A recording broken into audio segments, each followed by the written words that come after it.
सभी लोग क्या है, प्रशिक्षित है और साथ में क्या है, संगठित है। इसका मतलब आने वाले समय में परिवर्तन के हम क्या है, सिपे सरदार है। केवल मात्र इस क्रांति की आग को हमें हमारे तक नहीं तो हमें इसको बढ़ाना पड़ेगा और बढ़ाकर हमें केवल मात्र दीक्षा भूमि ही नहीं तो ये भारत हमें हमारे नियंत्रण में लेना है। आज हम जब फील्डवर्क में जाते हैं तो लोगों का मकसद उसका विहार होता है।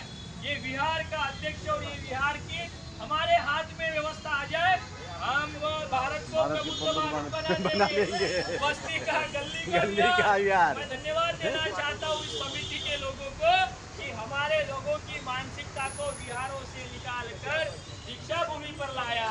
अभी हमारे लोगों को इस दीक्षा भूमि की मानसिकता को निकालकर देश की मुक्ति के लिए हम काम करेंगे, क्योंकि दीक्षा भूमि ही नहीं तो भारत भूमि यह हम नागवंशियों की भूमि है और नागवंशी इस देश के मूल निवासी है। जिस प्रकार से दीक्षा भूमि को खत्म करने के लिए ब्राह्मणों ने समिति में एंट्री की, उसी प्रकार हमारे भारत को खत्म करने के लिए उन्होंने शासन, प्रशासन, न्यायपालिका, कार्यपालिका और सारी संवैधानिक जो प्रक्रिया है उसमें क्या किए, घुसपैठ की है। हम इसके साथ साथ दीक्षा भूमि की समिति के अंदर के जो लोग हैं, घुसपैठी लोग हैं, उनको दीक्षा भूमि समिति से भगाने के साथ साथ उनके बिरादरी के लोगों को भारत की व्यवस्था से भी भगाने का काम हम करेंगे। राष्ट्रीय पिछड़ा वर्ग मोर्चा का मैं पूर्व विदर्भ प्रभारी हूँ और साथ ही अभी मुझे बहुजन मुक्ति पार्टी की जिम्मेदारी मिली है। हम दोनों संगठन यानी राष्ट्रीय पिछड़ा वर्ग ओबीसी मोर्चा और बहुजन मुक्ति पार्टी के माध्यम से आने वाले समय में बुद्धिस्ट इंटरनेशनल नेटवर्क की किसी भी प्रकार की लड़ाई, चाहे रास्ते की हो, न्यायिक लड़ाई हो, हम सभी प्रकार की लड़ाई उनके साथ और सहयोग में है। मुझे आज यहाँ पर बोलने का मौका दिया उसके लिए आप सभी का आभार और आप लोगों ने भी सुना उसके लिए आप सभी का आभार, धन्यवाद। नमो बुद्धाय, जय हिंद। धन्यवाद बेलपुरेजी। यानंतर अश्वजितजी आपलं मत। यानंतर राष्ट्रीय अत्याचार निवारण शक्तीचे राष्ट्रीय संयोजक प्राध्यापक हस्ते सर आपलं मनोगत व्यक्त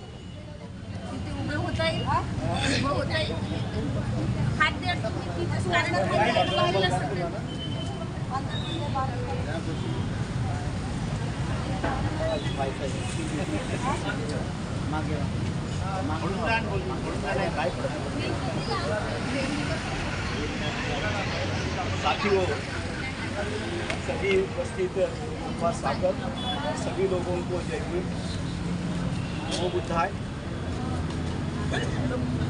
साथियों, आप जानते होंगे कि हम यहाँ इकट्ठा इसलिए हुए हैं दीक्षा भूमि का बचाव और बचाव करने के लिए हम आए हुए हैं।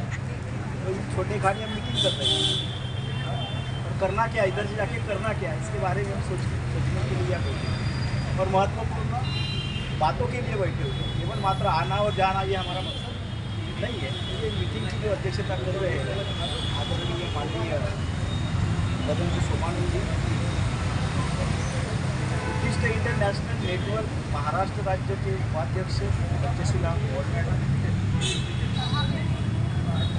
पूर्व विदर्भ के प्रभारी पुष्पांजलि मैडम, आदरणीय बनते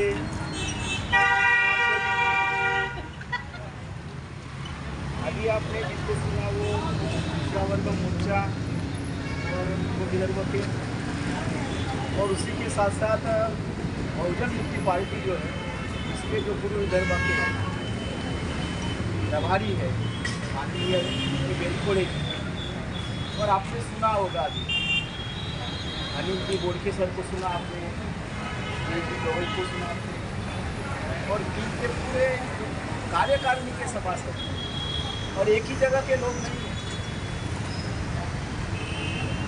विदर्भ के भी लोग नहीं है। विदर्भ के बाहर में जो बालाघाट का डिस्ट्रिक्ट आता है, बालाघाट में जो परिसर है, मध्य प्रदेश का परिसर है, बैतूल से अलग अलग डिस्ट्रिक्ट से लोग यहाँ आकर प्रोटेस्ट कर रहे हैं।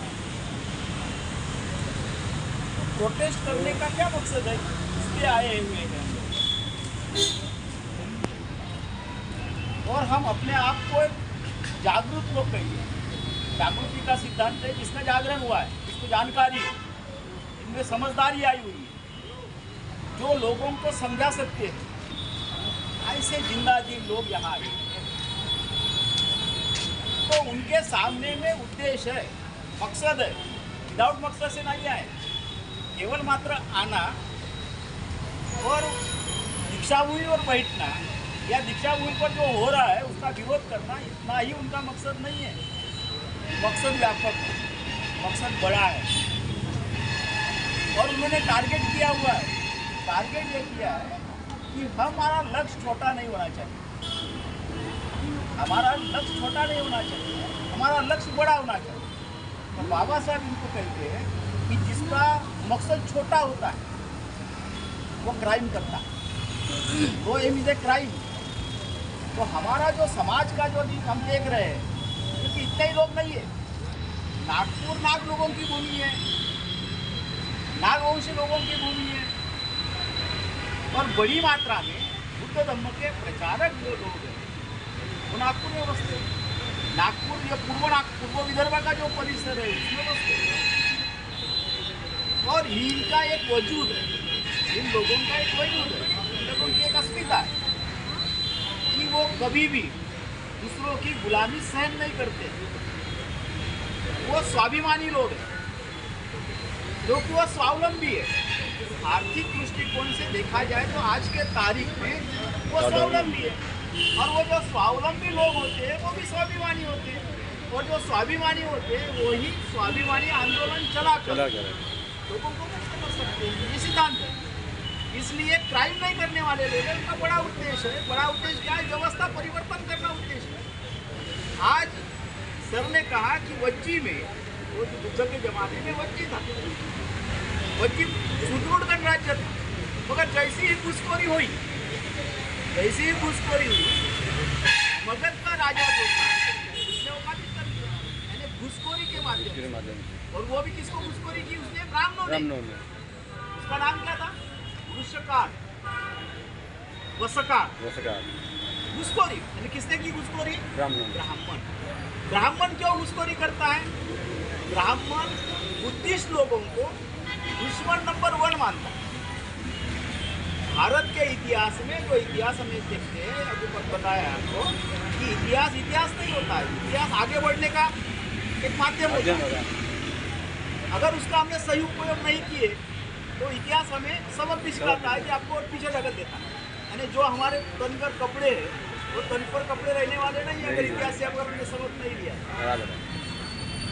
तो इस माध्यम से अगर हम देखते हैं तो इतिहास अगर देखते हैं तो इतिहास में बुद्ध का 1 नंबर का शत्रु ब्राह्मण है और ब्राह्मण का 1 नंबर का शत्रु बुद्ध है।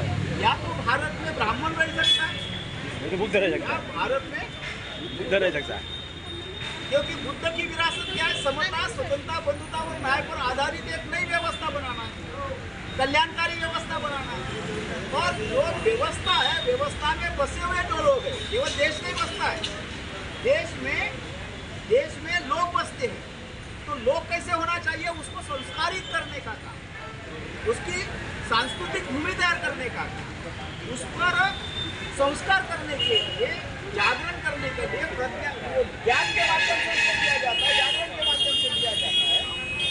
तो इस माध्यम से जो हम देखते हैं तो ये हो रहा है, तो होने का कोई तो भी होना चाहिए, लक्षण होना चाहिए। मगर हम लक्षण क्या देखते हैं कि आज के तारीख में नागपुर में और नागपुर के आजू बाजू में जो ब्राह्मण के विरोध में जितना उद्रेक होना चाहिए वो उद्रेक दिखता नहीं। ये बात सबसे पहले हमने जानना है और समझना है कि ब्राह्मणों के विरोध में उद्रेक क्यों नहीं है, विद्रोह क्यों नहीं है, लोग बंड क्यों नहीं करते?